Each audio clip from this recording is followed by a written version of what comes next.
Olá, aqui estou para mais um resumo de uma Flip, né? Essa Flip 2025 é a quarta vez, né, que eu vou à Flip, muito feliz, porque antes eu não conseguia e agora tenho conseguido ir nesses últimos anos. Não sabemos, né, o futuro, mas espero continuar. E também já tem virado uma tradição que toda vez que eu vou, eu volto, escrevo, anoto e vejo o que de mais bacana tem para compartilhar, porque a gente acaba vendo muita coisa, ouvindo muita coisa. São dias assim muito intensos em vários sentidos, assim. Mesmo o batidão da rotina, você acorda cedo, sai cedo, faz um monte de coisa, só volta para casa à noite, mas é também muito intenso mentalmente, tanto que a maior parte dos dias eu não consegui dormir direito.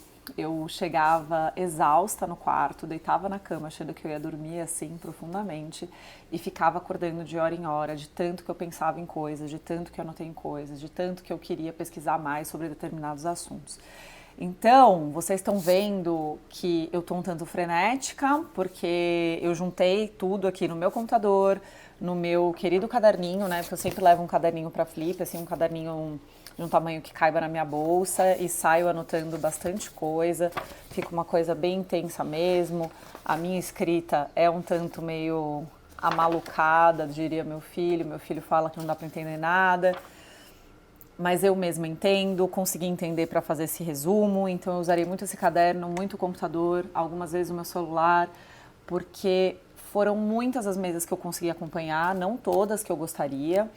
No sábado, por exemplo, eu já estava bem cansada e abri mão de algumas que eu queria ver, porque eu sabia que eram mesas que depois teriam transmissão online, a gente vai falar disso também, porque tem muita coisa legal para ver em casa depois.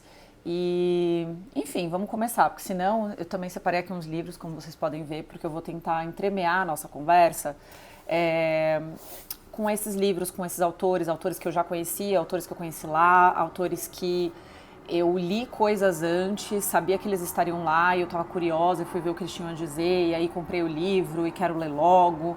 Esse quero ler logo é sempre entre aspas, porque quantos livros eu quero ler logo e quantos livros eu não consigo ler logo.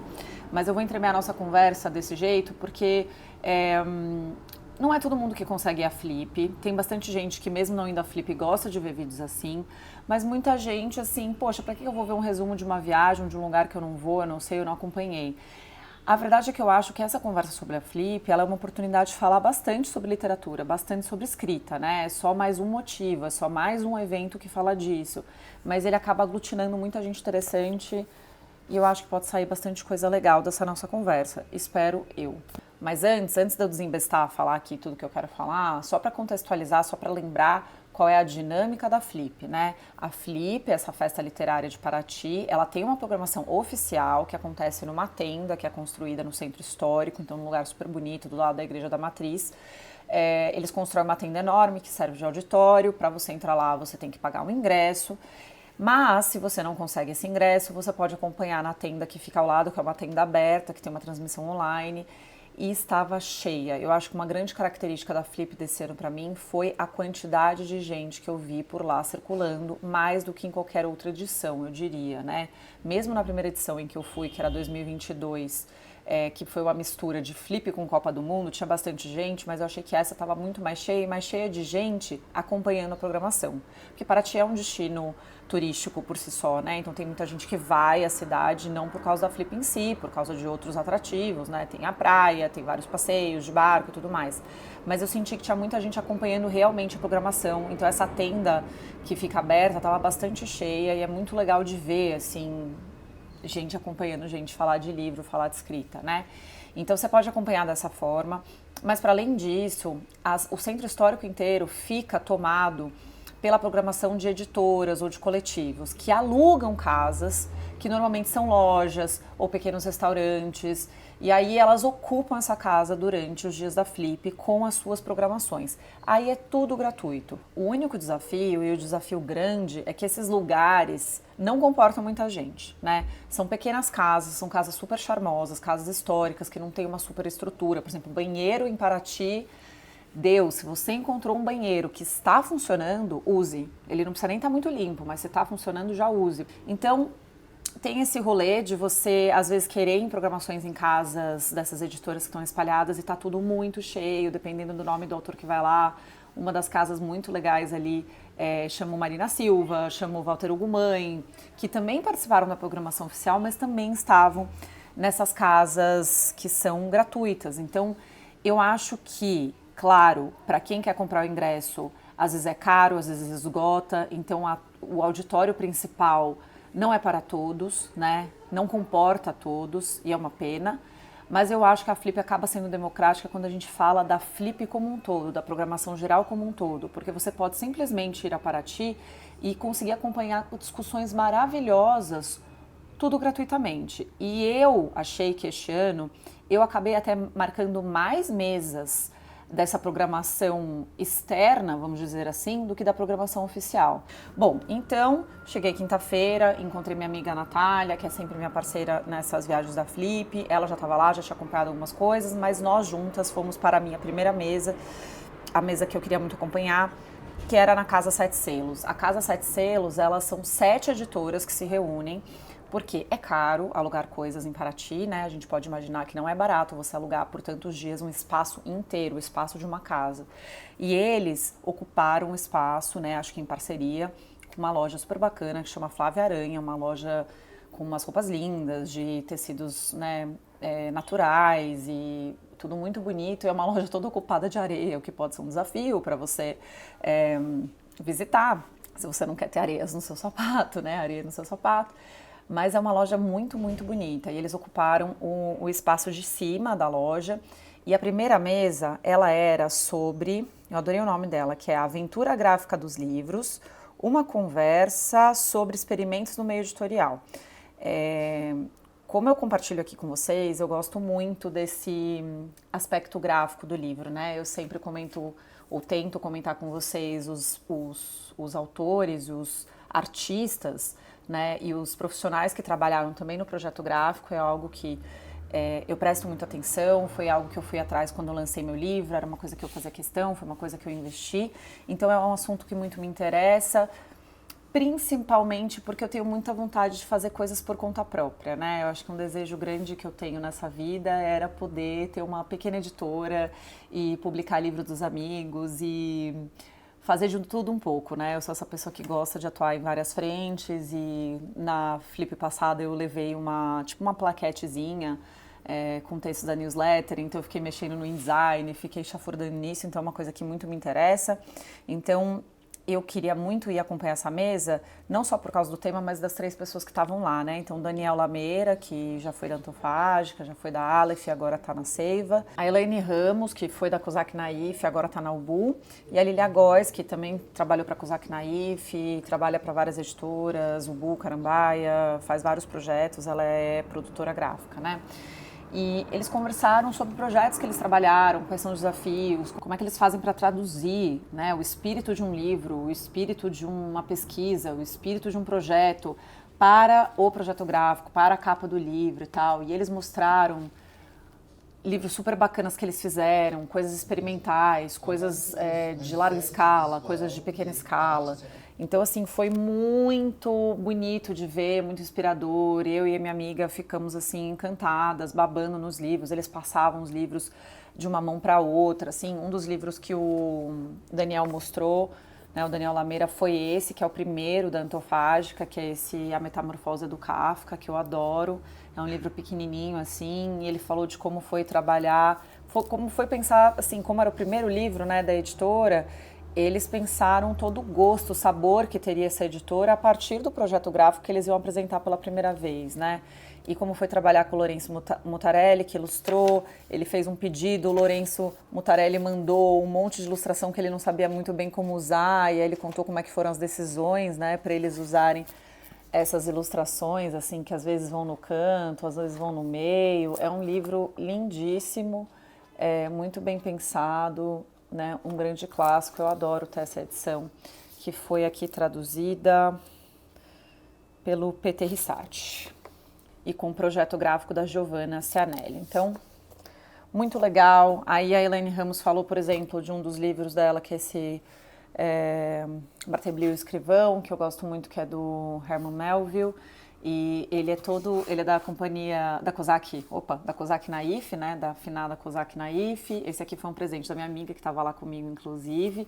Ele é um livro que você tem que topar, né, entrar nele, e tem que fazer um esforço, porque as páginas vêm todas coladas e você mesmo tem que abrir com tipo um marcador de página que eles mandam, que é para você meio que cortar a página e ler. Então eles falaram bastante também de tornar o livro uma experiência para além do conteúdo. Então foi uma conversa muito, muito legal. Fiquei muito feliz de ter ouvido e ter podido participar e ver, né, as coisas ali, eles contando perrengues. E eu gostei muito da Lilia Góes, que ela trabalha comandando essa produção, né? Ela falou que ela se sente uma tradutora do designer, né, do pessoal que está pensando assim, essas ideias mirabolantes de papéis e de fontes e de cores e de manuseamento, de jeito de manusear o livro, né, melhor dizendo. E ela tem que levar essas informações e traduzir para a gráfica, né? Executar esse projeto. E ela entende muito de papel, ela entende muito de impressora, ela entende muito. Ela falou que ela nasceu em chão de gráfica, assim. E eu me identifiquei muito com ela porque eu sou muito essa pessoa do rolê da execução, assim. Eu gosto de botar a mão na massa, eu gosto de ir atrás eu mesma fazer, né? Não à toa eu lancei um livro de forma independente, fui atrás de absolutamente tudo, né? Entender como funcionava tudo, fui atrás de um estúdio de design gráfico, fui atrás da gráfica, fui atrás das caixas para enviar, como é que eu fazia os adesivos, eu mesma fiz os adesivos. Eu mesma pensei nos marcadores, né? Sim, enfim, eu gosto desse processo todo, né? Eu gosto dessa coisa de entender o caminho completo, né? Eu acho que isso torna a coisa mais pessoal, mais íntima, né? Quando a gente entende e não se fragmenta tanto durante o processo, que é o que o nosso sistema econômico faz, né? Faz com que a gente saiba apenas partes, a gente nunca entende o todo e a gente às vezes desmerece o trabalho do outro e não entende o trabalho do outro e às vezes não consegue ter autonomia e independência para fazer as coisas que quer fazer. Então, por isso que é esse meu desejo de entender a completude. Eu tô aqui divagando, né? Vocês estão vendo como isso realmente, a Flip, gera outros assuntos. E aí eu fiquei encantada com a fala dela, porque hoje em dia, no meu trabalho CLT, né, o nome do meu cargo é outro, mas eu gosto do nome antigo, que era editora executiva do jornal, que é essa coisa de executar o plano do jornal, né? A gente vai pensando juntos isso aqui, mas uma hora alguém tem que traduzir tudo isso que estamos pensando para o pessoal, por exemplo, da tecnologia, que vai colocar o meu jornal no ar, né? E que não está acompanhando a feitura do jornal, não está acompanhando a parte editorial, ele está preocupado com toda uma parte importante, que é a transmissão desse jornal, que na verdade, sem a transmissão, não existe jornal, certo? Mas a gente precisa fazer essa ponte, né, entre o conteúdo e a tecnologia. E eu sou essa pessoa hoje em dia e eu gosto muito dessa parte, assim. Eu gosto muito realmente de botar a mão na massa. Então, para vocês entenderem, assim, fiquei falando um monte, que eu fiquei muito encantada com a fala da Lilia Góes, principalmente. Depois dali, a gente foi pra casa da Companhia das Letras, e assim, foi direto mesmo, tá? Porque é uma coisa encavalada na outra. Uma termina, a outra começa. E aí, às vezes, é numa rua, você não acha a rua, você se perde, eu sinto que todo ano aquilo muda, né? E aí, eu fui pra casa da Companhia das Letras, que tava com o nome de toda a poesia, homenageando o Leminski, que era o grande homenageado, o autor homenageado da Flip. Todo ano a Flip escolhe um autor homenageado. Às vezes ela inclui muito bem o autor homenageado na programação, outras vezes nem tanto, mas eu achei que esse ano ele estava muito presente em muitas falas e muitas coisas. A Natália, minha amiga, que foi em outras mesas mais cedo, na quinta-feira, falou que eles falaram ainda mais. E a casa da Companhia das Letras estava toda decorada com o bigode, muito característico do Leminski, as capas dos livros tinham o bigodinho dele. E ali a gente foi acompanhar uma conversa entre dois poetas, né, o Fabrício Corselletti e a Angélica Freitas. A Angélica Freitas eu já ouvi falar em muitos momentos e ela é sempre interessante, né? Ela tem sempre coisas legais para falar, coisas diferentes, não é uma pessoa que se repete, não me parece uma pessoa que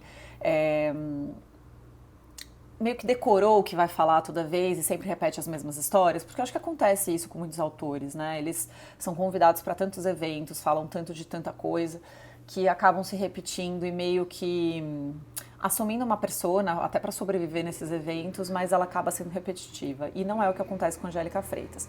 Então eu gostei muito da conversa entre os dois são amigos. Minha amiga, né, que estava comigo pontuou muito isso, como ela achou que engrandeceu a conversa, né, de ter dois amigos ali conversando, que se conhecem, lembrando da história um do outro, e eu concordei muito com ela, eu achei que isso fez bastante diferença, e foi bem humorada a conversa, e debochada às vezes, e o Fabrício contando como ele é obcecado, e como ele adentra hobbies de maneiras assim megalomaníacas, então decide pintar, aí pinta milhares de quadros, decide escrever música, escreve milhares de músicas, então foi muito gostoso de acompanhar, senti realmente que eu estava na mesa assim de um bar com eles ouvindo, todo mundo rindo, então foi muito leve, muito gostoso. E aí depois a gente foi para Casa Record, que para o lançamento de uma coletânea que muito me interessava, que está aqui, deixa eu achar onde que ela está, aqui.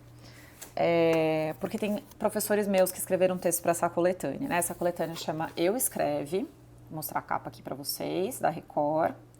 Ela foi organizada pela Natália Timmerman e pela Gabriela Guerri. E tem textos, por exemplo, do Adriano Schwartz, que é um professor que eu fiz uma disciplina de formas breves, eu comentei na newsletter, eu comentei em vídeos, eu comentei em vários lugares porque eu fiquei muito encantada. Né? Tem também do meu professor Júlio Pimentel Pinto. Que mais? Tem do Julian Fuchs, tem da Josélia Aguiar, tem da Ieda Magri, Bianca Santana, Bruna Mitrano, que eu gosto muito, muito dessa poeta. Tem também, quer ver? Mariana Delfini, uma super tradutora, Luby Prats, que eu gosto muito também, Julian Fuchs. Cadê aqui o nome que eu tô procurando? Felipe Charbel, que eu gosto muito, era esse o nome que eu tava procurando. E esse livro é uma coletânea de ensaios, de textos, de artigos, para falar sobre o que, afinal, é esse rolê da escrita do eu, né? Tudo agora é autoficção? Como é que a gente define isso? Ou existem várias formas de escrever em primeira pessoa, contando memórias, contando a sua vida, ficcionalizando ou não ficcionalizando? Então, assim, tem textos desde mais teóricos, como textos mais pessoais, e algumas autoras e autores estavam lá, e eles leram trechos, e foi muito emocionante ouvir alguns trechos, assim, que partia muito do pessoal, para depois chegar no coletivo, para depois chegar numa teoria, para depois chegar numa análise.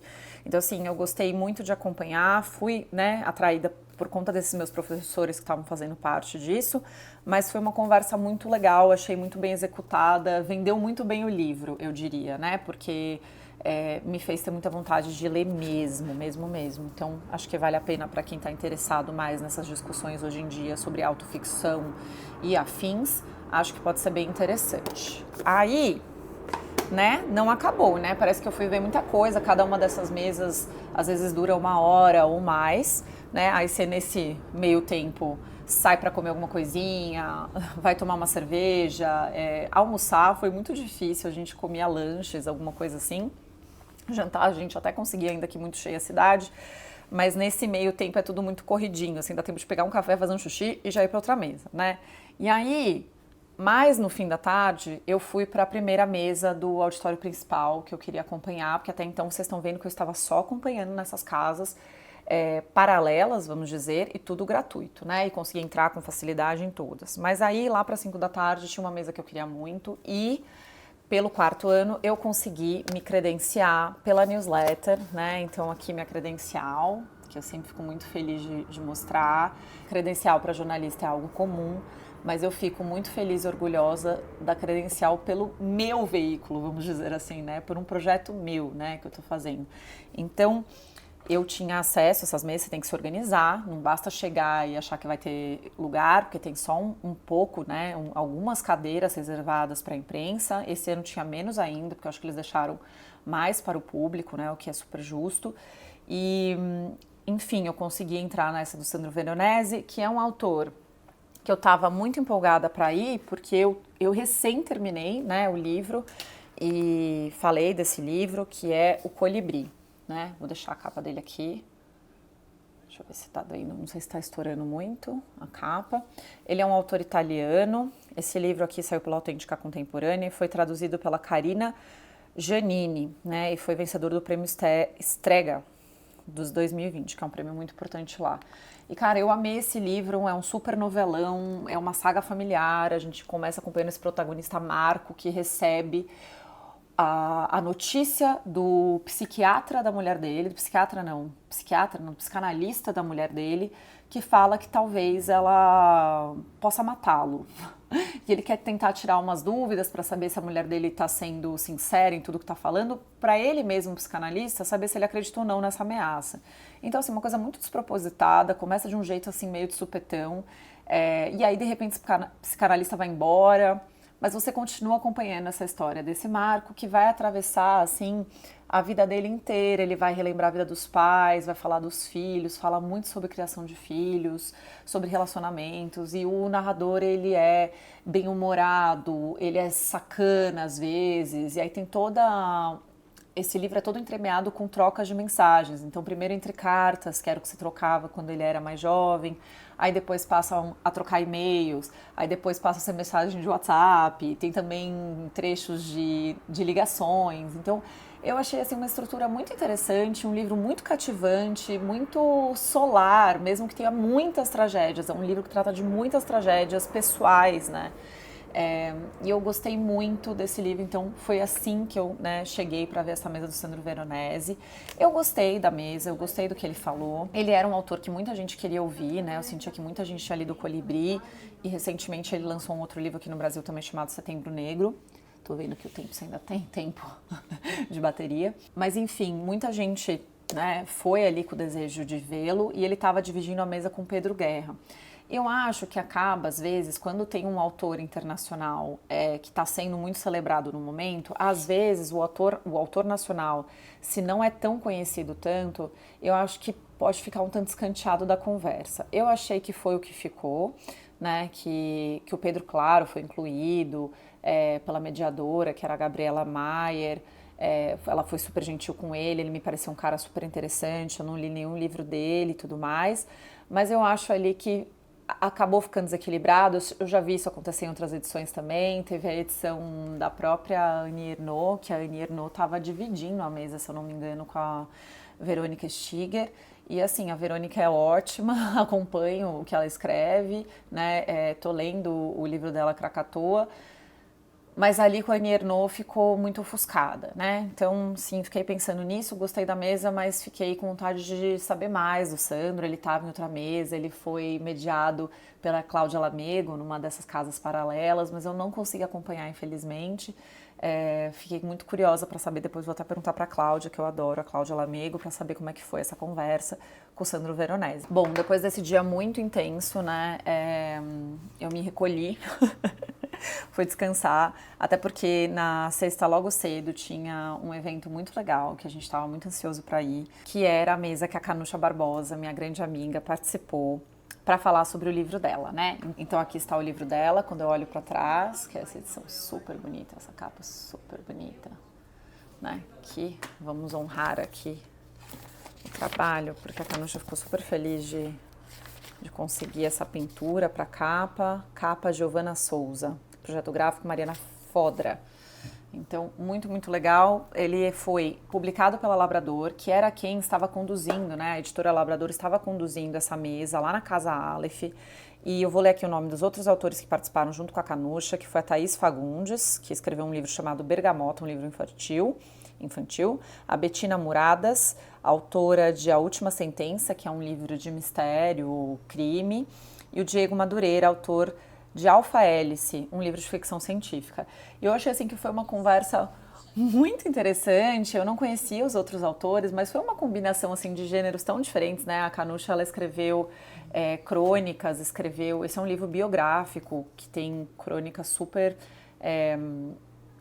vulneráveis e encantadoras e difíceis e delicadas aqui que a Kanucha escreveu, e aí essa junção com um livro infantil, um livro de crime e um livro de ficção científica rendeu um papo muito legal sobre, primeiro, coragem de escrever, né, como é que dá a ideia e eu parti para a publicação, como é que fui atrás de uma editora, contei ou não com a ajuda de alguém nesse processo de escrita, como é que é o processo de escrita, escrevi de uma vez, escrevi um mês, escrevi durante 5 anos, então achei que foi muito interessante para ter um panorama das várias formas, né, de processos criativos, processos de escrita, mas também das várias formas que a gente chega à publicação, né, às vezes de formas mais fáceis e óbvias, quero muito publicar, vou atrás, e outras às vezes você tem que passar primeiro por um processo de autoaceitação de que você pode sim, que você tem direito de publicar.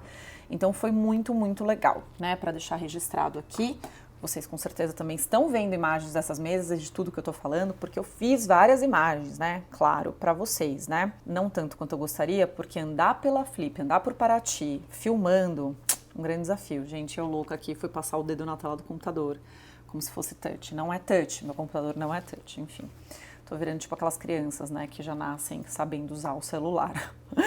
Aí depois, logo depois da Canucha, a gente foi correndo lá para Casa Record de novo, que tava com um espaço super legal, um dos espaços mais legais, mas era ao ar livre e um sol do meio-dia.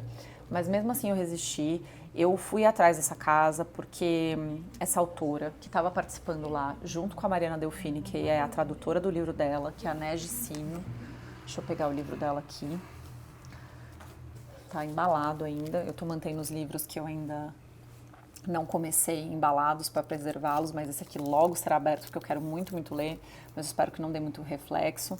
E tá dando, né, muito reflexo. Peraí, vamos abrir. Isso aqui tudo certo, porque eu vou ler imediatamente mesmo. Então a gente tem esse livro aqui que chama Triste Tigre. Ele não é um livro com tema fácil, né? Já tô adiantando aqui. Ele vai falar sobre abuso sexual, sobre estupro, né? É uma história real, a história dessa autora, né? A Nege Sino, que é uma autora francesa. Quem me ensinou a falar o nome dela foi o Romain, marido da Natália, minha amiga que estava comigo, da Nath. Tô falando Natália é tão formal, eu nunca chamo ela de Natália, Nath, né? Mas vocês não conhecem, então por isso que eu estou sendo mais formal. E ele me ensinou como pronunciar, espero não estar errada, né, Sino. E ela, aqui, ó, dos 7 aos 14 anos, né, Sino foi estuprada pelo padrasto. Aos 19, depois de deixar a casa, na qual vivia em condições precárias com a família, Neji quebra o pacto de silêncio e conta à mãe sobre os abusos. Ambas denunciam o padrasto pelos crimes cometidos, iniciando um processo judicial que o condena a 9 anos de prisão. Enfim, né, não preciso nem dizer que é o horror do horror do horror que tantas mulheres passam, mas que não deveriam nunca passar. Mas me chamou muita atenção a forma como as pessoas falam, né, desse livro. A gente tem, por exemplo, aqui, né, na quarta capa, uma frase da Annie Ernaux, né, ler Triste Tigre, né, que é esse trava-língua, é como descer de olhos abertos em um abismo. Você é obrigado a ver, a realmente ver o que significa ser uma criança abusada por um adulto por anos. Aí na Elle, né, na revista Elle, o livro mais extraordinário dos últimos tempos. Tem também a frase aqui, um livro de inteligência e beleza estrondosas. Então tudo isso me fez ter muita vontade de ler o livro, né, além de honrar esse relato tão trágico, porque por mais que elas tenham conseguido que esse cara fosse condenado, né, que esse criminoso fosse condenado, é uma tragédia, né? E a tradução da Mariana Delfini, como falei, então foi muito legal acompanhar essa conversa entre escritor e tradutor. Eu acho que é uma combinação que tinham que fazer mais, porque quem traduz entra no livro, mergulha num livro de um jeito que talvez ninguém mais, além do próprio escritor, né, tenha feito de forma tão próxima, assim, né? Mesmo que a gente leia, releia, alguém que traduz faz um outro tipo de exercício, né? Um exercício assim de um mergulho hiper em profundidade. Então é muito interessante essa conversa sempre. Bom, continuando, na sequência fomos ver quem? Walter Ugumãe, lá na mesa principal. Eu não tinha anotado o Walter Ugumãe, porque eu achei que ia ser muito difícil de ir, de entrar. Ele é um autor muito celebrado aqui no Brasil, como todo mundo sabe. As pessoas gostam muito dele, fazem longas filas. Mas minha amiga falou, vamos tentar, se tiver de boa e tal. E estava. A gente conseguiu o credencial da imprensa, entrar tranquilamente e foi muito legal, assim. Como eu não tinha expectativa de ir, eu acho que eu fui ainda mais surpreendida, portanto que o papo foi legal. Era um papo delicado também, de um assunto difícil, que é o luto. O Walter Ugumãe, nos últimos anos, perdeu o sobrinho e uma grande amiga de vida. E o jeito como ele fala dessas pessoas, gente, é assim... Nossa, eu chorei, eu ri, foi muito emocionante mesmo, acho que para todos que estavam ali. E a mediação do Walter Porto, que é jornalista da Folha, foi muito bacana, foi uma das mais bacanas que eu vi na edição da Flip esse ano. Quer ver? Eu anotei várias coisas aqui. Uma das frases vou ler para vocês, né? Meus mortos serão minhas alegrias, né? E eu achei isso tão bonito, porque ele falou que ele não queria que os mortos dele, né, os mortos dele fossem essa âncora que levassem ele para uma depressão profunda ou que acabassem com toda a criatividade dele, né? Ele queria que eles fizessem parte dele de uma maneira alegre, que ele não ia permitir isso, né? Ele falou: não vou resumir meu patrimônio à tristeza, né? Por mais que ele tenha passado por uma tragédia, o sobrinho dele era super jovem, teve um câncer assim devastador, morreu em pouco tempo, então a morte de alguém jovem é sempre terrível, é sempre o pior medo dos pais. Tô falando isso, eu tô ficando até emocionada de novo. Enfim, e ele falou coisas. E ele fala de um jeito muito autêntico e muito fresco, né? Coisas como luto, que a gente já ouviu tanto, já leu tanto, ele ainda arranja um jeito de falar de uma forma diferente, uma forma que é muito dele, né? Uma coisa que ele falou, meu sobrinho não pode deixar de morrer e ele não merece ser o elemento destruidor da minha vida. Vou ler de novo. Meu sobrinho não pode deixar de morrer porque ele estava com uma doença letal, ele não tinha como impedir isso, né? E ele não merece ser o elemento destruidor da minha vida. E aí ele escreveu esse livro que chama A Educação da Tristeza. Então ele fala desse processo, né? De como você mantém a tristeza num campo que não vai te consumir por completo, né? Como é que eu sinto a tristeza e honro o luto, mas eu não paro minha vida, eu não paro de cuidar dos meus. Ele tinha que cuidar da mãe dele, ele tinha que cuidar de várias pessoas. Ele conta momentos muito difíceis, mas de um jeito assim muito alegre. Sei lá como, entendeu? Eu não sei como que a gente consegue ainda fazer alegria na tristeza, né? E a gente é capaz disso, a gente humano, né? E ele lembrou muito disso. Foi muito bonito, assim, foi muito bonito. Ele falou bastante também da família dele, desse papel agora de cuidar da mãe dele, que ele é uma das pessoas da família que mais fica próximo da mãe, mora com a mãe e faz todo esse trâmite, às vezes burocrático, que a vida pede, né? E ele ficou falando muito que a família é uma empresa, e desses cargos que a gente ocupa nessa empresa família, né? Desses cargos ou que a gente cava pra gente mesmo ou do espaço que botam a gente para ocupar, né? Então foi muito, muito bonito, muito emocionante. Fiquei feliz de ter anotado isso para poder também dividir com vocês. Bom, dali, que mais? Saímos dali, estamos na sexta-feira. Teve a mesa também na principal da Liv Stromkist. Eu acho que fala assim o nome dela, que é essa artista que eu gosto muito, que faz essas histórias em quadrinhos muito interessantes, que é um gênero para mim assim diferentão de história em quadrinho, porque é uma pesquisa, né? A gente poderia tratar isso como um ensaio acadêmico, quase, que ela traz referências às vezes cabeçudas assim para a conversa e trata desse jeito que é uma HQ que parece assim, às vezes você bate o olho, que vai ser uma coisa pop, ou uma coisa diluída, uma coisa superficial, que é o que muita gente às vezes tem de preconceito de HQ, que é uma grande besteira, né? Mas isso aqui é um super estudo, por exemplo, dos relacionamentos contemporâneos, né? Eu li muito isso me preparando para entrar no mestrado, para escrever minha dissertação, e foi muito importante alguns conceitos que ela trouxe aqui para mim. Esse livro aqui tem como subtítulo, né, O Amor nos Tempos do Capitalismo Tardio, ou Porque as Pessoas se Apaixonam Tão Raramente Hoje em Dia. E é muito legal a tradução do sueco de Kristin Lee Garubo. Muito bacana. Tem outros dela também, que é esqueci aquele lá da menstruação, porque esse eu emprestei. Peraí, deixa eu pegar aqui o nome dele. A Origem do Mundo? A Origem do Mundo, que é super bacana esse também. E o mais recente dela é esse, Astrologia, que saiu esse ano, também tradução da Kristin Lee Garubo. Esse aqui, ele começa dando um panorama assim de cada signo. Você acha até que você está lendo um manual, um guia, uma revistinha do João Bidu. Olha eu aqui, né? Falando da minha idade claramente, que eu fui uma criança que cresceu com as revistinhas do João Bidu de astrologia. E parece que é isso que vai ser, mas ela começa a fazer toda uma análise do porquê que a gente se apega tanto à astrologia, do porquê que a gente usa a astrologia para se relacionar. Enfim, é muito interessante, sempre com fontes muito bacanas.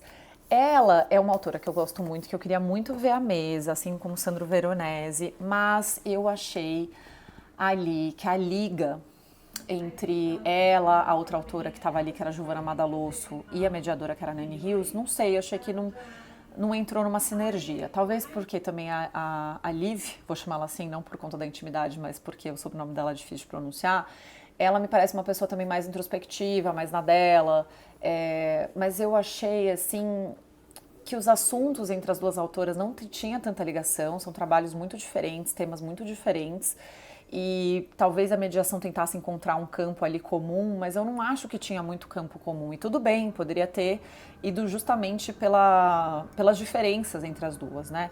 Então acabou assim que a Liv tinha essas respostas mais sucintas, mais curtas, então não desenvolveu muito umas coisas, e pra mim, assim, ficou um tanto frustrante, sabe? Porque eu gosto muito dessa autora. Mas, de novo, acontece, né? A gente não tem como prever se uma conversa vai dar liga ou não. É um tanto uma coisa de dia, de energia, de combinação, de programação e de planejamento. Pra mim, não rolou muito ali. E aí, na sequência, eu voltei à Casa Aleph, que era uma das casas mais legais. É a primeira vez que a Casa Aleph participou da Flip. Acho que ela nunca tinha tido, pelo menos foi o que eles falaram ali. E ver uma casa inteira ali dedicada à ficção científica, que é um gênero que eu amo, sou apaixonada, e que muitas vezes fica de fora desses eventos mais formais da literatura, vamos dizer assim, enfim, foi muito bom ver, fiquei muito satisfeita, né? E ali foi uma das mesas que eu mais gostei, que era uma mesa que tinha o título de Mary Shelley, a Ursula Le Guin, o pioneirismo que dá origem a gêneros. Muito legal. E quem estava lá, né? Deixa eu falar o nome de todo mundo direitinho, porque estava a Isa Sinai, a Ana Rushi e o Felipe Castilho. E o papo deles era para falar sobre essas duas grandes autoras, né? Mary Shelley, autora de Frankenstein, então essa mulher que é considerada a pioneira da ficção científica por ter escrito essa história, e a Ursula Le Guin, que é esse nome avassalador, né?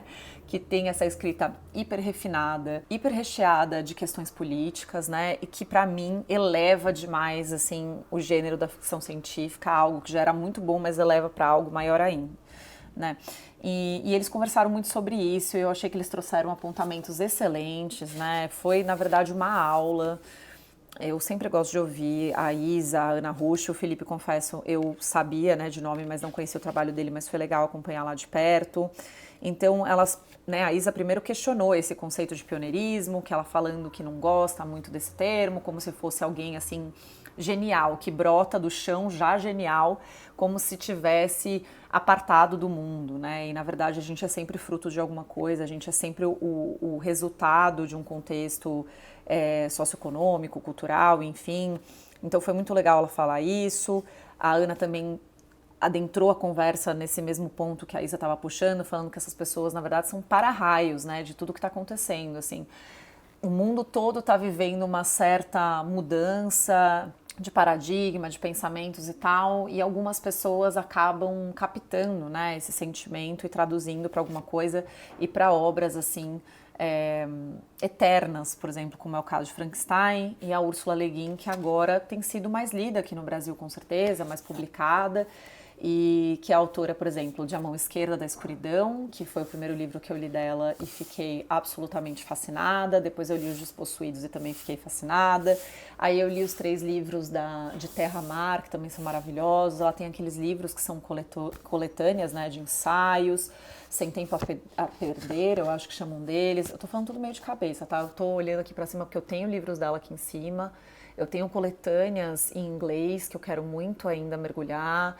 Ela tem um muito lindo que é o dos gatos, que é um box que eu tenho aqui em casa também. Eu vou botar a fotinho aqui ou pedir pro meu marido pegar. Você pegaria o box dos gatos, amor? Bom, ele pegou pra mim aqui. Eu queria mostrar porque esse box tava fazendo um sucesso lá na casa da Aleph. Eles estavam vendendo livros também, né? Porque além das mesas, as editoras aproveitam para vender os livros.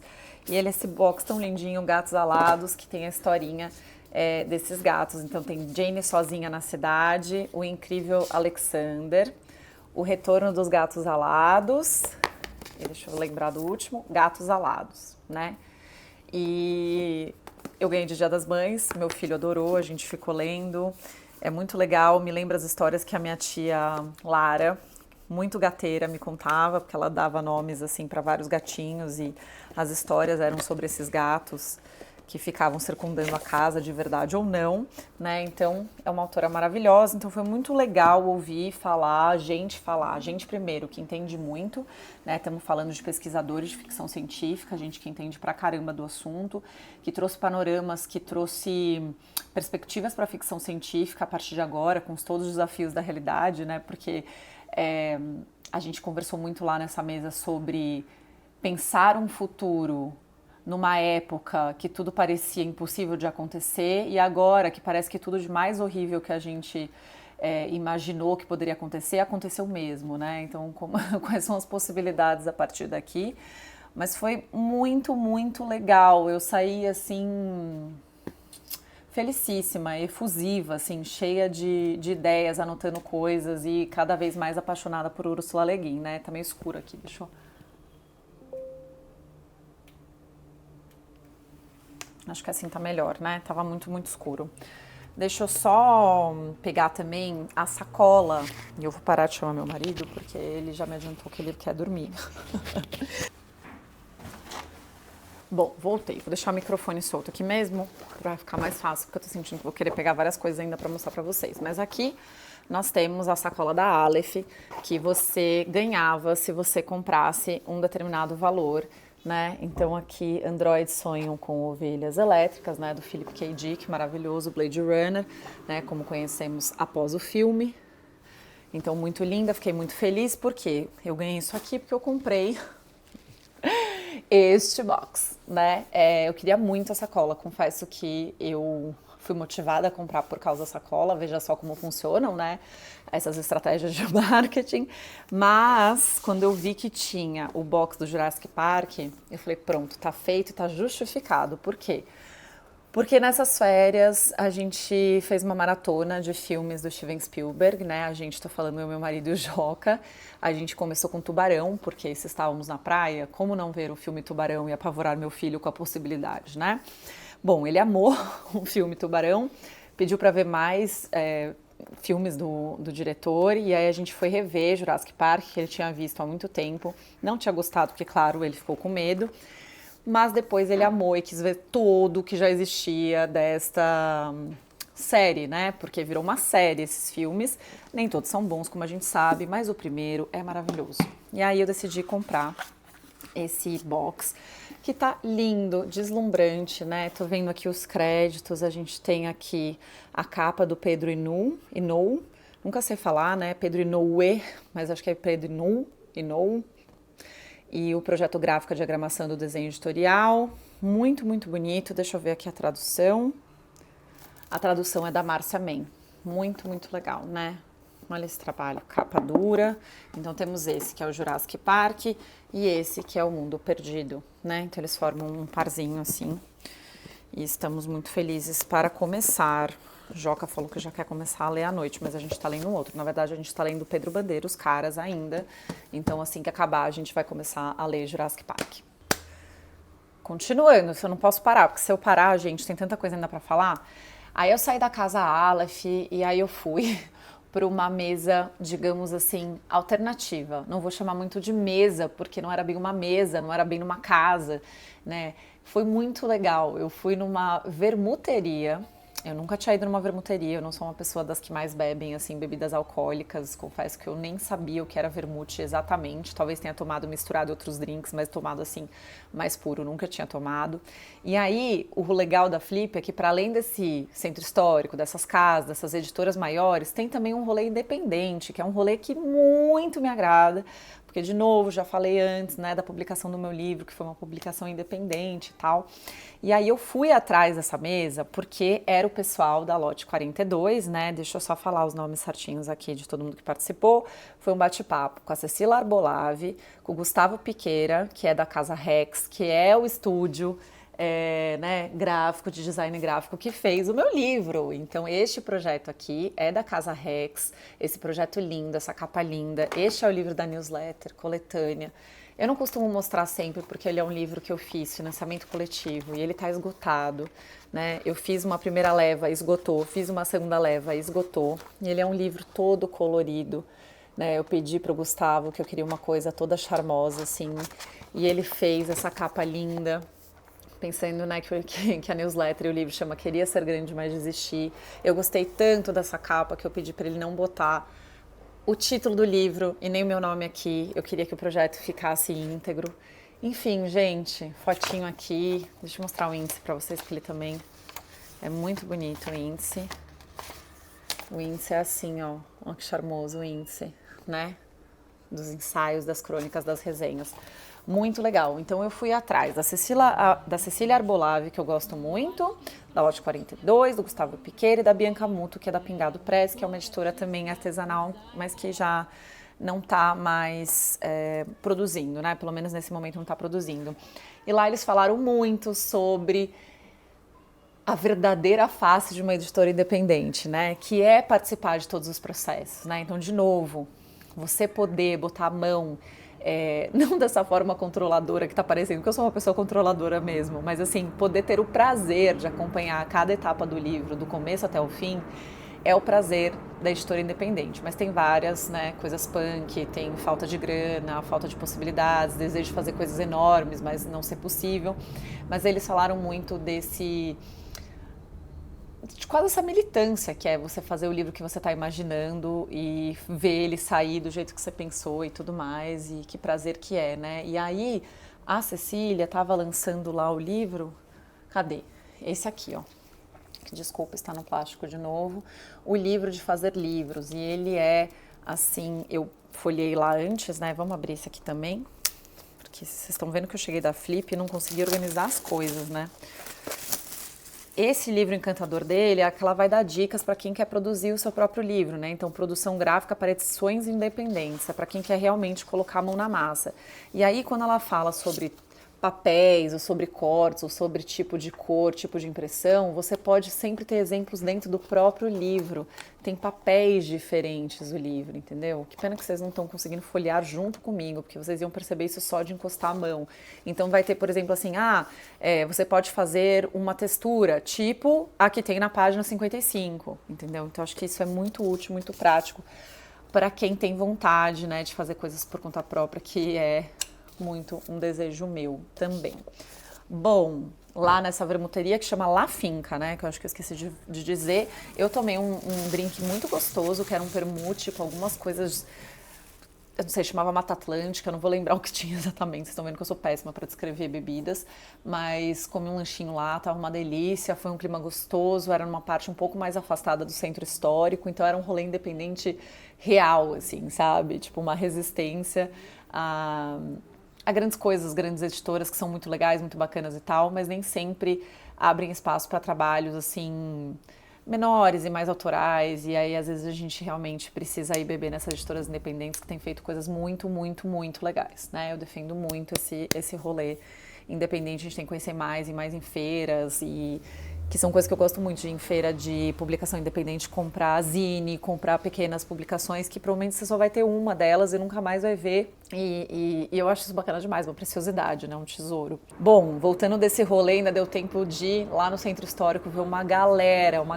reunida para ver Marina Silva falar no auditório principal, e tava todo mundo acompanhando a live lá de fora, eu fiquei acompanhando também, a gente, né, tava ali em grupo, conseguiu acompanhar um pouco, e depois foi jantar, e depois foi curtir, foi descansar, enfim, porque ainda tinha sábado, né, gente, e sábado era um dos dias que eu mais anotei coisas, assim, que eu queria ver. Mas também foi o dia que eu mais fiquei cansada. Então, muito do meu planejamento naquele dia foi caindo. E beleza, assim, sem sofrimento, porque uma das coisas da Flip é isso, você se planeja bastante, eu gosto de me planejar bastante, mas sempre com essa flexibilidade de, primeiro, receber dicas de outras mesas. Então a Nath que estava comigo, por exemplo, falou da do Walter Ugumãe, falou de uma aqui que eu vou comentar com vocês, que eram coisas que não estavam anotadas no meu calendário, e foi muito bacana de acompanhar. Então tem que ter essa flexibilidade e também entender o seu ritmo, porque, né, é um batidão real, cansa de verdade, né? Andar para lá e para cá, você anda assim 20 mil passos por dia ali naquele centro que é pequenininho, mas você fica indo e vindo, né? Bom, no sábado eu fui logo cedo numa mesa que chamava Literatura Brasileira Viva, e foi bem bacana, com 4 autores nacionais muito legais. Deixa eu ler aqui para não errar o nome. Então, a Bruna Dantas Lobato, que escreveu esse aqui, Horas Azuis, que eu comprei já faz um tempinho, li algumas páginas e achei muito interessante, mas como tudo na vida não consegui dar sequência, mas pretendo dar. A Bruna, ela é tradutora, ela é escritora, e o interessante é que ela escreveu esse livro antes em inglês para depois escrever em português. E ela falou coisas muito interessantes sobre se sentir deslocada, né? Porque ela mora nos Estados Unidos há muito tempo, mas ela nunca será considerada completamente dos Estados Unidos, né? Porque ela é uma imigrante e agora ela também se sente uma não brasileira às vezes, né? Mas como ela se sentiu feliz em publicar aqui, ser bem recebida e como ela falou que pode ser essas duas coisas sempre, né? Que a gente não precisa ser uma coisa só. Então foi muito, muito legal. Vocês estão ouvindo, tá rolando uma obra agora, né? Porque, cara, já estou falando há um tempão e eu ainda tenho muita coisa a dizer e meu tempo está acabando, meu tempo disponível para a gravação, sabe? Porque já eu preciso começar a trabalhar, veja só. Bom, então a Bruna Dantas Lobato estava lá, ela estava conversando com a Júlia Coddo. Esse aqui sim é um livro que eu comprei lá, né? Eu fiz uma listinha de livros que eu queria e eu só saí 2 vezes dessa lista. O resto eu me mantive muito na linha. Então, Caderno de Ossos, da Júlia Coddo, que aqui é considerado um romance escavação sobre os segredos de uma família, os desaparecidos da ditadura militar e o futuro de um país. Eu comecei a ler e as primeiras páginas eu estou gostando. Ela vai encontrar, né, os cadernos de uma tia e eu fui atraída por esse livro muito por esse rolê dos cadernos, né, de você desvendar a escrita do outro, o que o outro está pensando, porque serve a projetos que eu tenho pensado nesse momento, tenho trabalhado nesse momento. Gostei muito das coisas que ela falou também. Lá estava também Jefferson Tenório, muito bacana, que eu já tinha visto na Flip do ano passado. Ele também é outra pessoa que pode falar várias vezes, eu sempre vou achar interessante. É uma pessoa muito autêntica no falar dela, muito natural, né? E, nossa, ele é incrível. E eu gostei muito desse livro, De Onde Eles Vêm, que eu li no ano passado. Ele falou desse livro também, que é sobre esse menino Joaquim, que faz parte da primeira leva de estudantes de cota de uma universidade pública. E quais são os percalços quando você só tem uma política de cota, mas não uma política de permanência, né? Isso é antes de começar, né, a se discutir sobre política de permanência. Esse livro é incrível, então eles falaram muito disso. E também estava lá um autor que eu ainda não li, que é o Vinícius Neves Mariano, e que me parecia muito interessante e tinha bastante gente ali, né, que já tinha lido ele, que estava ali por ele, fez perguntas para ele. Então eu fiquei muito curiosa e essa mesa foi mediada pelo Emílio Fraia, eu tô vendo aqui na fotinho para não esquecer. Foi bacana demais. Depois disso, eu tive um encontro super legal com outras pessoas que falam de livro aqui na internet, né? Eu me encontrei com a Mel Ferraz, do Literature-se, com a Paloma Lima também, que tem canal aqui. A Paloma é uma pessoa que a gente, né, troca mensagens há um tempo, mas a gente nunca tinha se encontrado pessoalmente, né? A Mel já tinha conseguido ver, também tava a Catarina, que eu adoro, a Catarina Machiavelli, ela tem uma newsletter super legal, eu vou deixar tudo aqui anotado para vocês, o nome dessas pessoas, para vocês irem acompanhar, porque são trabalhos muito legais.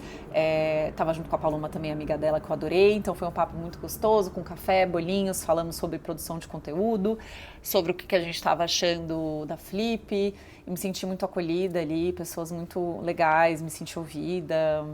Gostei de ouvir o que elas tinham para dizer, então foi muito bacana, né? Depois disso, fui aí para uma dessas mesas que também não estavam no meu plano. Fui com a Nath, minha amiga, lá no auditório principal. Era uma mesa que chamava Ser Mulher na América Latina, com a Dália de Lacerda e a Dolores Reis. E foi muito legal. Eu não li nenhuma dessas autoras, né? Eu até peguei um livretinho da Flip, que eles costumam deixar na cadeira de cada uma das mesas, né? Mesas, né? Tá ficando cadeira de cada uma das mesas, tá ficando um pouco estranha essa formulação, mas assim, deixa na cadeira lá do auditório quando você vai ver uma das discussões. Então essa aqui é bem Cadelas de Aluguel, da Dália de Lacerda, com introdução da Mariana Vaquil, não sei se eu tô pronunciando certo o nome dela. E elas conversaram bastante sobre a violência que as mulheres sofrem, conversaram bastante sobre a descriminalização do aborto, sobre toda a luta em torno disso na América Latina para as mulheres. É uma coisa que eu desejo muito, é um desejo assim enorme que um dia a gente possa ter acesso, né, ao aborto seguro, gratuito e legal. Então foi uma conversa muito forte, muito importante, mulheres que se posicionam assim, de uma maneira muito enfática sobre assuntos que a gente precisa discutir. Então fiquei muito curiosa para lê-las também, né? Porque ouvi-las foi muito interessante, mas quero ler, porque dava para ver ali que tinha uma legião de fãs dessas autoras e preciso chegar nelas. Bom, nessa linha de autoras mulheres interessantíssimas, a próxima mesa, e que eu acho que era a mesa assim, que eu mais queria ver na Flip, que eu tinha mais expectativas e fiquei muito feliz ao final dela mesmo, era a mesa da Cristina Rivera Garza com a Maria Negroni. E especialmente por causa da Cristina Rivera Garza, porque eu também recentemente terminei de ler este livro, né? Eu acho que quem me acompanha por aí viu eu falando dele, postando no Instagram.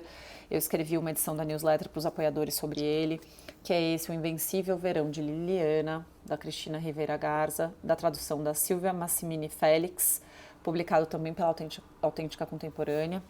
E essa capa linda, essa ilustração aqui, depois eu fui procurar quem faz essa ilustração, até para colocar uma ilustração na newsletter.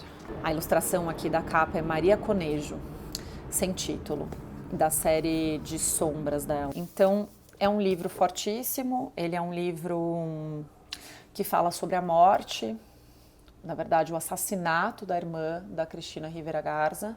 Liliana era o nome dela, por isso o nome do título. Liliana foi assassinada pelo ex-namorado. E 30 anos depois, a Cristina Rivera Garza vai começar a escrever sobre isso. E ela vai falar muito sobre como naquele tempo, quando a irmã dela foi assassinada, faltava linguagem para falar, não se existia o termo feminicídio, não se existia essa tipificação no Código Penal do feminicídio, era no máximo crime passional, e isso na verdade era um atenuante para o criminoso, para o assassino. Então ela vai falar disso, mas não é um livro puramente não ficção, ele tem muito aqui, não vou dizer de ficção em si, mas ele tem uma construção literária refinada, que vai retrabalhar o depoimento de amigos, então ela foi atrás de depoimentos, mas esses depoimentos são trabalhados quase como se você estivesse lendo um romance, tem todo um trabalho de análise de documentação, de olhar para essa família, para esses que ficaram, para essa dor, para essa culpa, e até por isso esse livro ele é categorizado como romance, né? Ele não está aqui na categoria de não ficção. E eu fiquei encantada com a escrita da Cristina Rivera Garza, porque é uma escrita assim muito bonita, mas muito certeira, muito dolorida, muito vulnerável, muito autêntica. É um livro muito íntimo, muito dela, dessa autora, né? Assim, uma coisa muito pessoal. Muito, muito bonito e muito, muito sofrido, muito triste, assim, de chorar. Chorei em vários momentos, quem tem irmã, quem é mulher. Na verdade, todas as pessoas deveriam se sentir tocadas por essa história, mas a gente sabe que não é bem assim. Então, é incrível, eu queria muito ouvi-la. E ela falou coisas assim...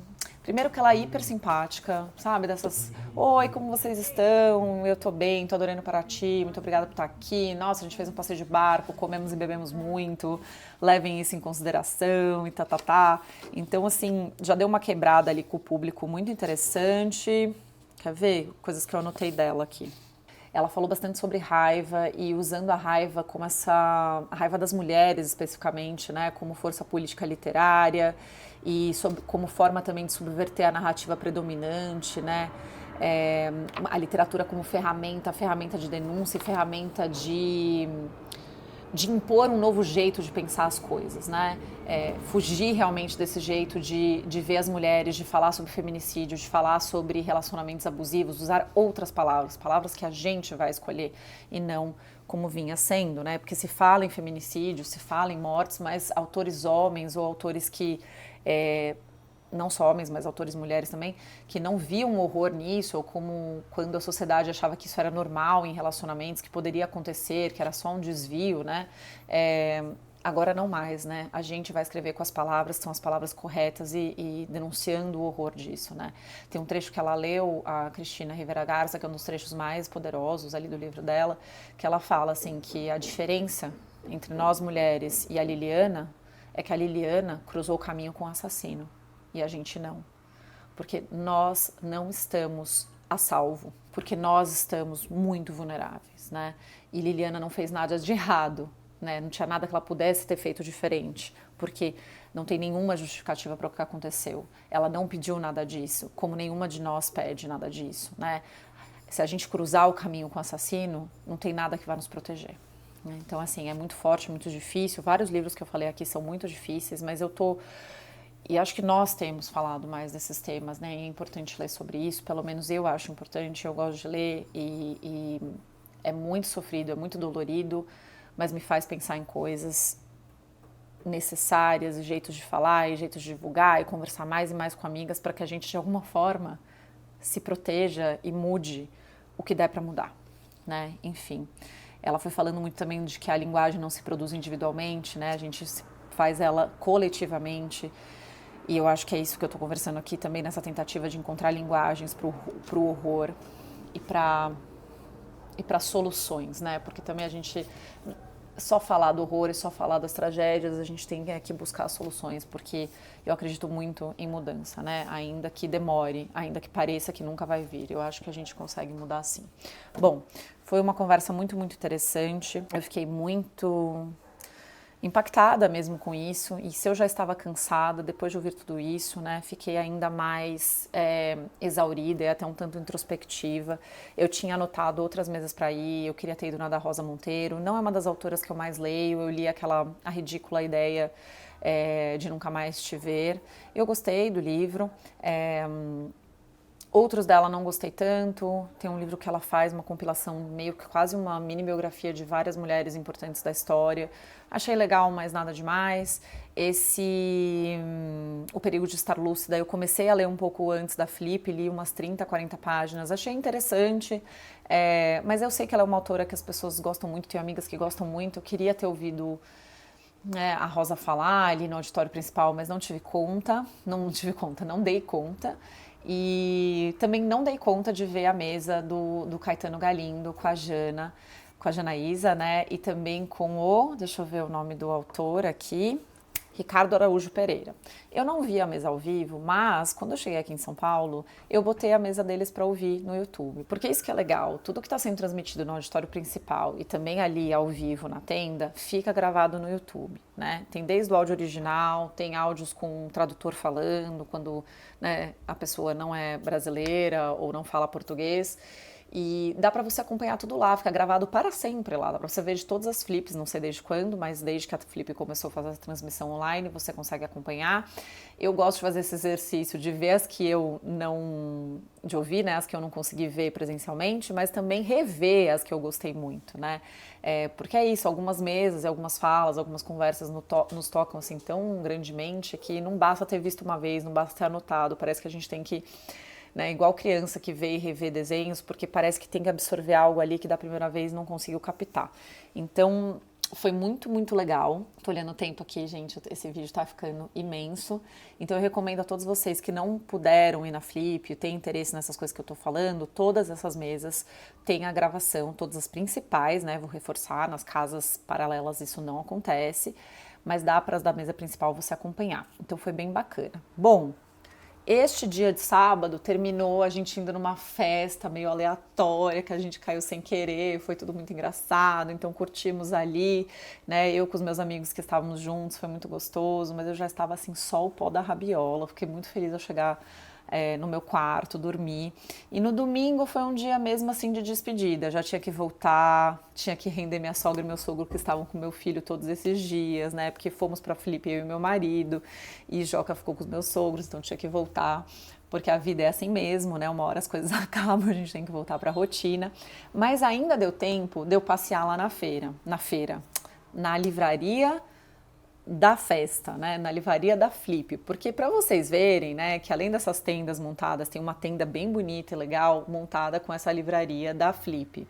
Eu não tinha conseguido ir, de tão intensa que foi a programação, eu não tinha conseguido passar, assim, eu não cruzei, assim, não entrei na livraria da Flip, que nos últimos anos tem sido conduzida pela Livraria da Travessa, e fica super bonita, com uma seleção legal. A Livraria da Travessa já é legal fora da Flip, né? Tem uma seleção de livros, como chama isso? Importados, muito legal, em outras línguas, muito legal.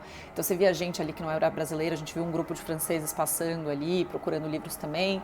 Tem coisas muito legais, e o que eu acho sempre bacana também é que eles fazem uma separação. Eu achei que esse ano até estava bem mais estruturada essa parte, mas eles fazem uma seleção dos dias, tinha toda uma prateleira assim, quinta-feira, então quais foram os autores das mesas de quinta-feira, né? Aí a mesma coisa com sexta, sábado e domingo. Então, você que estava ali na Flip e viu aquelas mesas principais, os autores, gostou, dava para você ir direto ali no livro que eles tinham. E eu fui lá muito motivada para comprar os outros livros da Cristina Rivera Garza, né, que eu estou com eles dois aqui em mãos. Então esses foram os 2 únicos livros que saíram da minha lista. Eu acho que eu fui bem disciplinada, eu acho que eu mereci um parabéns. Então esse é a Autobiografia do Algodão, que é um livro anterior ao Um Invencível Verão de Liliana, mas aqui no Brasil saiu depois. Ele também tem a tradução da Silvia Maximini Félix. Estou muito interessada, ela aqui nesse livro vai contar a história dos antepassados dela, que produziam algodão, vai entremear com a história do México, é uma autora mexicana. E este aqui, que eu achei muito interessante também, chama Os Mortos Indóceis. Esse aqui já é tradução do Joca Terron, ele foi publicado pela Martins Fontes. E esse aqui ainda está, como vocês veem, com um plastiquinho, porque esse eu acho que não vou ler imediatamente. Mas me chamou a atenção a descrição aqui, né, que é um título que brilha com luz própria entre os poucos estudos internacionais sobre a escrita no século XXI. Não apenas por suas reflexões afiadas sobre espaços emblemáticos e onipresentes, como Oficina Literária ou Twitter, mas também por sua capacidade de tecer uma teia de aranha entre autores que são menos distantes do que poderiam parecer à primeira vista. Me instigou aqui a ver, né, e ler a Cristina Rivera Garça falar sobre sobre escrita nos nossos tempos, né, essa escrita que temos feito em redes sociais, por exemplo, né? Vamos ver o que ela vai falar e aí eu falo para vocês também. E aí, depois que eu fui ali na livraria da Flip, resisti, né, bravamente a não comprar mais nenhuma coisa, tinha muitas coisas legais, eu fui em busca da Serrote, que foi, né, lançada ali num evento, numa das casas da Flip, que eu não tinha conseguido ver também, que era lá na Casa da Cultura de Paraty, que é um espaço super bacana, que tem exposições muito legais. E eles também têm um auditório, e lá eles estavam vendendo algumas coisas do Instituto Moreira Salles, né, que é quem publica a Serrote. E essa Serrote, vocês sabem, eu já mostrei várias vezes, eu gosto muito, eu leio muito essa revista de ensaios, mas essa especialmente, que é a edição 50, né, uma edição até festiva, né, porque chegar ao número 50 de uma revista é sempre motivo para comemorar, mas eu achei que ela tá com uma ótima seleção de ensaios, né? E sem um deles, esse aqui da Anne Carson, que eu gosto muito, uma autora que eu gosto muito, uma pesquisadora, escritora, poeta, tradutora, ensaísta, que ela escreveu aqui, Lições sobre a História da Escrita Celeste. Primeiro que eu amei esse título, né? Ele foi traduzido pela Carmela Gross, né? Então, assim, vou até mostrar aqui para vocês qual é o resuminho, né? Esta é uma conferência sobre a escrita celeste. Ela é minha, eu sou o céu. Segue abaixo uma breve história de minha vida de escritora. Gente, sei lá, né? Vou ler para ontem. Isso aqui já vou deixar na minha mesa para ler logo, entendeu? Eu gosto, a revista tem sempre ilustrações lindas, de artistas lindos. Essa capa muito bonita, né? Olha que capa, deixa eu ver aqui se temos todos os créditos aqui. Ó, os desenhos da capa e páginas iniciais são da Veridiana Scarpelli. Que coisa linda, né? Muito, muito linda. Caprichadíssima essa edição. Então valeu a pena, peguei isso e também queria registrar aqui 2 presentes que eu recebi, né? Eu recebi 2 presentes lá, presente de aniversário. Eu encontrei a Sara Germano, minha amiga querida. Também vou deixar o arroba dela aqui. Ela fala de livros no Literalmente Sara. Ela tem uma newsletter muito legal, um clube do livro muito bacana. E ela tem passado um tempo no Paraguai. E ela me trouxe este livro em espanhol, né, da Virginia Woolf, né, Um Quarto Todo Seu. Lindo, em espanhol. E eu ganhei da Tati Guedes esse Viagem do Recado, Música e Literatura. E eu fiquei muito feliz, e eu falei, nossa, a Tati, que também escreve uma newsletter linda, né, zero pretensões. Peraí, deixa eu pegar o nome certinho da newsletter da Tati. Zero Pretensões e Sentimentos Aleatórios, que eu gosto muito desse nome.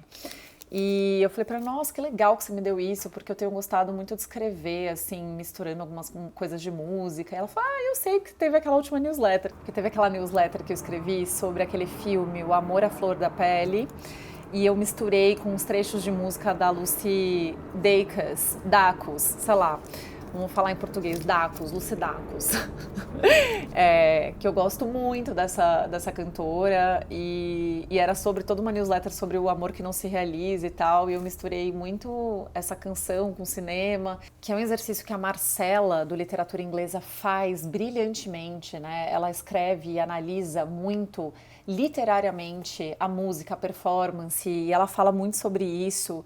E é uma coisa que eu tenho ficado mais atenta a essa junção entre música e literatura, muito inspirada pela Marcela.